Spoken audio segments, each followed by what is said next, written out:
despite the Supreme Court judgment, ongoing West Asia conflict, and elevated energy prices. India's merchandise exports contracted by 0.2% during the first 2 months of this year on a year-on-year basis. This was a result of export contraction in key markets. Merchandise imports, on the other hand, recorded a double-digit growth of more than 22%. This is largely driven by higher gold imports. As a result, there was a widening of the trade deficit.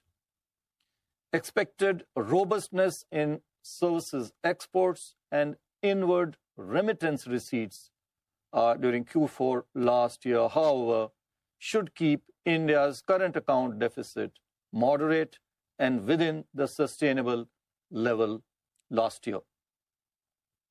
Rising global uncertainties and elevated prices of key energy commodities pose some upside risks to India's current account deficit this year. The recent bilateral and regional trade agreements with major trading partners are expected to boost India's trade and investment opportunities, while at the same time, they will also widen and diversify India's trading partners and integrate India into global value chains. On the external financing front, gross FDI witnessed a strong growth, almost about 20%. Net FDI also showed improvement on a small base of last year. India remains an attractive destination for greenfield FDI projects. FPI to India, driven by outflows, primarily in the equity segment, recorded net outflows of $16.5 billion last year.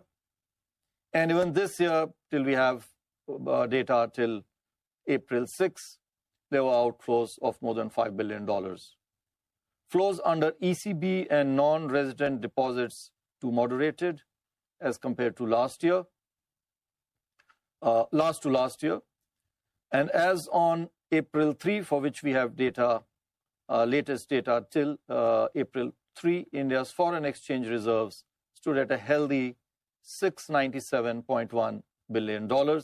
These are adequate in terms of the standard metrics of reserve adequacy, whether one sees it from the perspective of import cover, we have about 11 months, as has been the case for some time, or whether one looks at it from the perspective of external debt. Overall, therefore, India's external sector indicators remain favorable. Nonetheless, elevated global geopolitical, trade, investment uncertainties require a continuous vigil of the evolving developments.